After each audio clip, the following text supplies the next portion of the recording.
David Tshabalala is a South African and Johannesburg-based designer and illustrator. Born and bred in the Free State province, he completed his education at the Central University of Technology, majoring in graphic design. In 2013, he started building his personal brand, Slaying Goliath, well known for his Davetionary series, which chronicles momentous events in popular culture, collaborating with global brands like KFC, Netflix, Converse, Audi, Smirnoff, and many more. He was nominated as one of the Mail and Guardian's top 200 young South Africans, an honor bestowed on him because of his four-mentioned largely popular self-initiated projects on social media, which have helped him garner a large following and collaboration with huge brands. David joins us now in studio this morning. David, a very good morning. Thanks for joining us. Welcome. Thank you. Thank you for having me. Good stuff, man. Good to have you. First of all, before we get to into the conversation, what's in the name Slaying Goliath? How did that alliance come about? So I get that question a lot.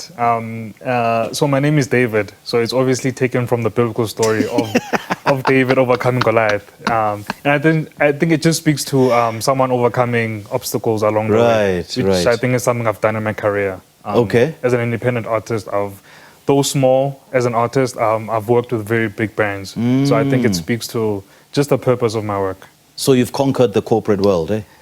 You conquer every day. It's a journey. It's a journey. And you've played a major role in, in redefining how graphic design and illustration are consumed as content in South Africa. How did you find the gap? So I think with an artist, you can't just draw pretty pictures. I think in 2024, we have a responsibility to document our stories in the most authentic way like possible. So I think as an artist, I don't just want to draw pretty pictures for the sake of it. I want to tell stories like through my work. So it's something I really want to entertain people as well on social media. With just meaningful work, with like stories behind it. Okay. And how has your content been received by the public? My content, it's trending. I trend almost every month. I never just look at the followers and the numbers and the virality of like the content, but I also look at how many people it reaches, just the impact. If I've done a difference to 5 people, I'll be happy. I think it's very important as well for people to reshare my work, because that also gives me opportunities to work like with the major brands. So I'm very intentional with how I share my work on social media. What kind of content though do you post? So, for instance, the Top Best story, we all know about it. As an artist, I think, again, we have a responsibility to document the times. So I use my style and my illustration, my infographics to almost humorous, almost like a Zapiro of sorts, to sort of showcase what's happening, but in an entertaining way. I think that's where I've found a niche for myself. I've carved a place for myself in the industry where people look forward to what I'm going to create because I tell the stories of our times. I don't just create for the sake of it. So basically you tell a South African story on a daily basis about what's happening around us? Yes, South Africa, but also through graphic design, eh? Global, yes, through graphic design and illustration. Sure. We live in a global sort of society, so South African, but the global context. So I think it's very important for someone in America or the UK, if they see my work, they get a glimpse of what our country has to offer or what's happening like in our country. The good, the bad, and the ugly. Yeah.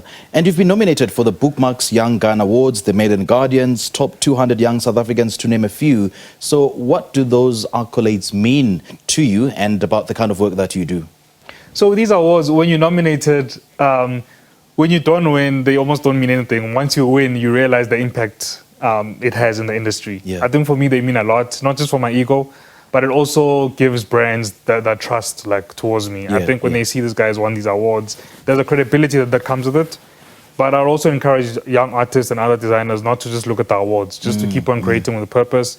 And the awards are almost a consequence of the craft. But for me, they do mean a lot because it means somebody out there is looking at my work and they appreciate the work that I do and the impact I have.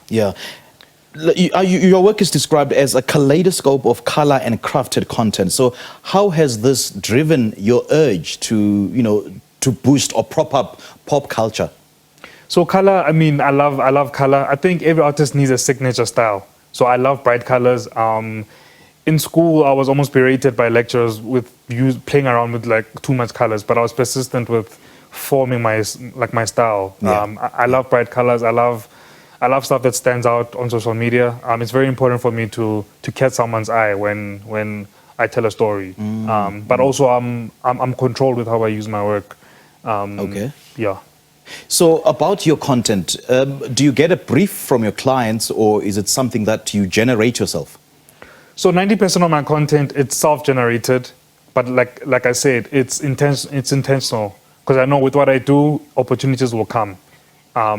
It's no different to a singer putting out videos of their songs, hoping to be signed or to collaborate with another artist, or etc.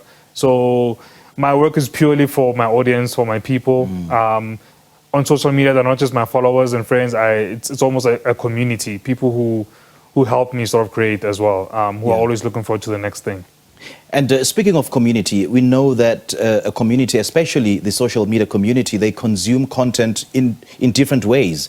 They can consume your content in a way that other people may not. So some other graphic designers tend to shy away from politics, you know, in terms of telling their own story. Do you? For me, it's actually, I think it's very important for me to express myself honestly. Yeah. I think if I do an illustration about Vladimir Putin or Donald Trump, there's a risk of maybe brands who maybe are aligned to these figures not giving me work.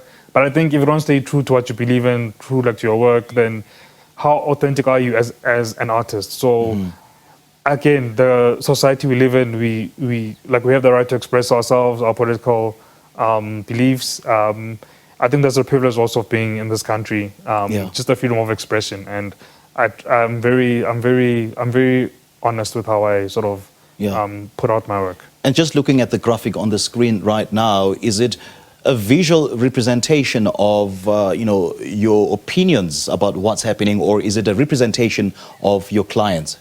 So it's a mix. I think it's a mix of opinion and just what's happening. Like I touched on the Vladimir Putin one, where I feel like he's oppressing Ukraine, and you can see the I in the word Ukraine. It goes down as the blood, like from his thigh. The infamous Will Smith when he was slapping Chris Rock. So there's a lot of like humorous stuff as well. My opinion on FW de Klerk, I feel like FW denial, hey? Yeah, and so much has been said about that. Yes, I feel like was an apartheid like denialist. Like I said, I have my own opinion. Someone may differ. Art is beautiful also when someone can look at the artwork and start debate and we start talking about it. I think that's what it needs to strike. It opens up a dialogue, or conversation of some sort. Make you laugh, make you cry, make you think. Exit. This is the Prince and Meghan Markle, Prince Harry and Meghan Markle when they were exiting. You see them walking away in arms from the royal family. Like I said, it's just portraying what's happening in our society. Donald Trump. Donald Trump. What the Trump? Yeah. Everyone knows what WTF means. It's like this I did when he was inaugurated as like president. I think the general feeling in the world was like, WTF, what's happening? Why is he president? So I just tried to express that. Bottom right on my end, Sona Ferguson, I think. An amazing producer, director. Obviously, so final act in a movie scene, like the final act is the final sort of scene or play. So I sort of juxtaposed that with his death being the final act of his sort of work. Right. So yeah, it's a mix. It's a mixture of humor, sadness, thought-provoking, opinion, and like I said, I feel like that's what artists should do in their work. Jeez, man, how cool is that? So in the week that we started, 2024, is there anything that you think is worth documenting or putting down through graphics? I'm actually waiting for the January 8th statement by the ANC tomorrow. So depending on what happens there, I think I'll definitely like do something, because it now feels like a responsibility for me to portray what's happening. Like the political landscape in our country right now is very exciting. Right. And I think it's something that can also educate like the youth on the upcoming elections this year, actually. Right. I would definitely be on the lookout for that. Great chatting to you, man. Thank you so much for your time. Thank you. Good stuff. That was graphic designer and illustrator David Tshabalala, also known as Slaying Goliath, talking to us about his work and his influence in the SA pop culture space.